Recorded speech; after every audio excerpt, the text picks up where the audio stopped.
Baik, di sini saya akan menjelaskan mengenai sistem kami, sistem informasi pemesanan makanan cepat saji, kelompok 1 kelas C, yang beranggotakan Citra Pratiwi Moduto dan Ibnu Rafli Lasahido saya sendiri. Terima kasih. Pada poin pertama, saya akan menjelaskan deskripsi sistem yang akan dirancang.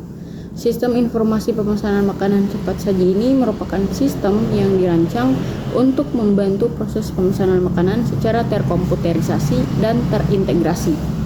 Melalui sistem ini, pelanggan dapat melihat daftar menu yang tersedia, memilih makanan dan minuman, melakukan pemesanan, serta memperoleh informasi status pesanan secara cepat dan akurat.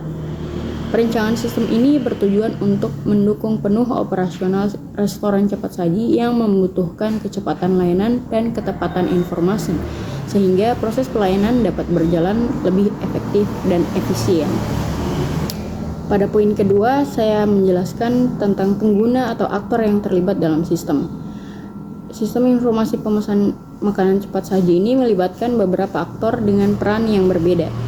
Yang pertama ada pelanggan. Pelanggan berperan sebagai pengguna utama yang melakukan pemesanan menu dan memantau status pesanan mereka.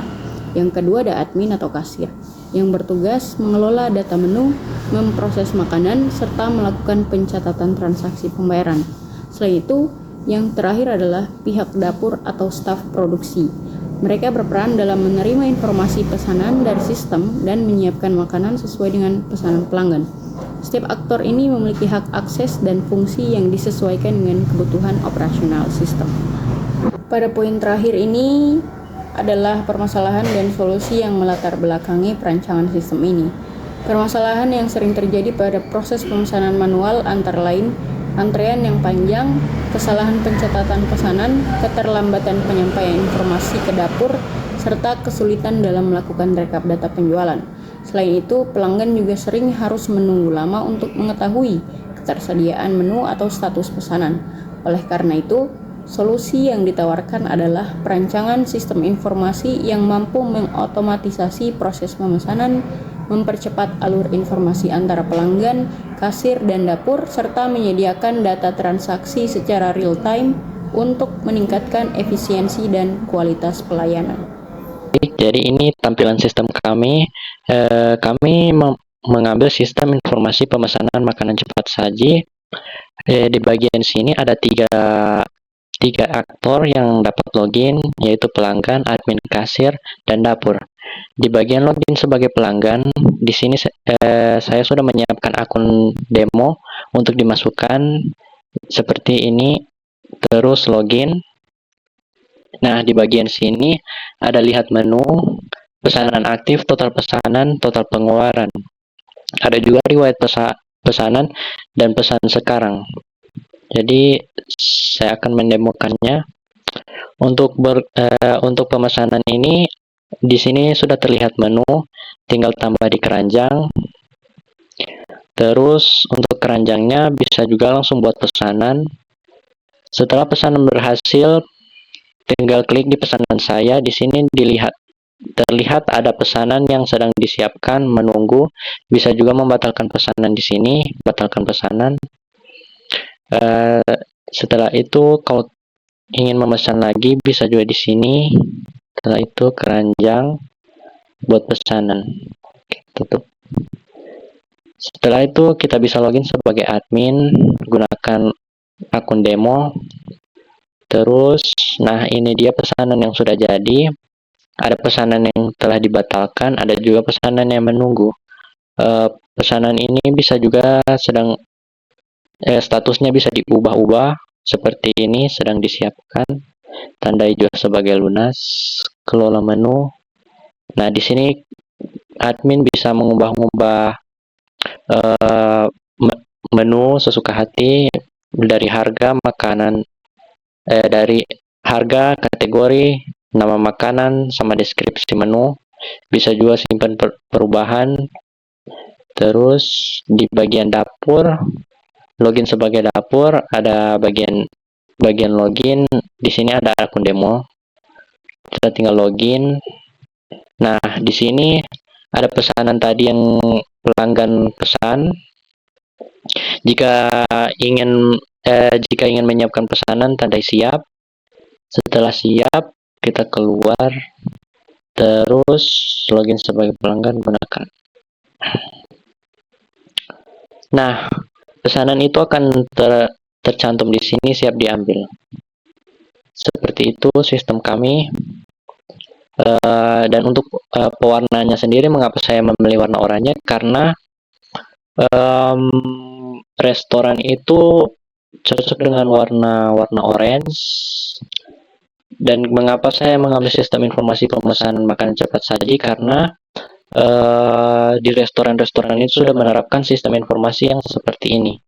Jadi kadang ada juga yang menggunakan sistem login yang hanya satu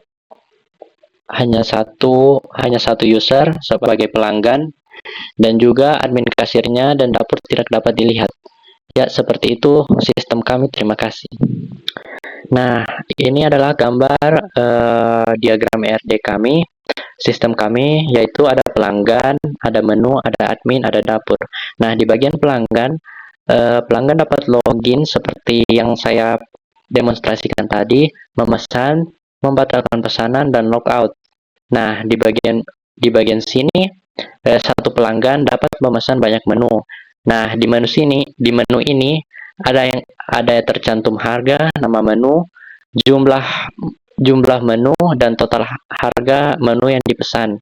Nah, di sini juga ada aktor admin yang dapat login, mengelola pesanan, mengelola menu, dan logout. Nah, di sini hubungan antara menu dan admin juga sama seperti pelanggan tadi, yaitu satu admin dapat mengatur banyak menu. Dan untuk dapur juga dapat login, menyiapkan pesanan, dan logout. Nah, di sini juga dapur memiliki hubungan dari dapur ini bisa mengelola banyak menu di sini. Sekian itu saja penjelasan dari diagram kami. Pada gambar ini ditampilkan timeline atau Gantt chart dari tahapan perancangan sistem informasi pemesanan makanan cepat saji.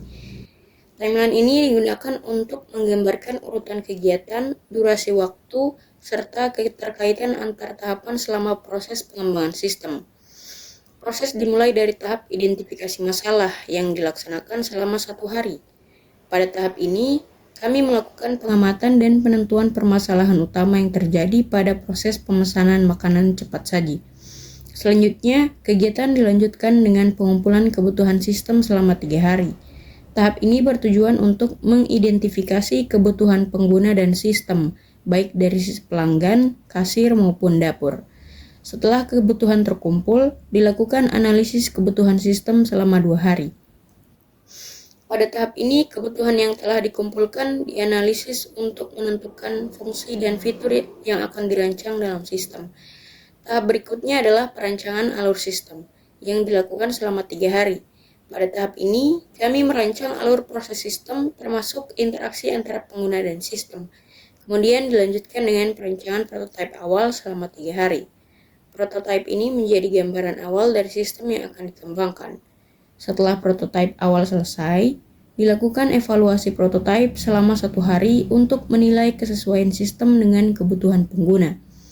Hasil evaluasi ini kemudian digunakan pada tahap penyempurnaan prototipe yang berlangsung selama 2 hari. Tahap terakhir adalah dokumentasi prototipe selama 2 hari, di mana seluruh hasil rancangan dan pengembangan sistem disusun dalam bentuk laporan sebagai output akhir. Secara keseluruhan, Gantt chart ini menunjukkan bahwa setiap tahapan saling berkaitan dan disusun secara berurutan, sehingga proses perancangan sistem dapat berjalan terstruktur, terencana, dan selesai sesuai dengan waktu yang telah ditentukan. Sekian presentasi dari kelompok kami. Saya ucapkan wassalamualaikum warahmatullahi wabarakatuh.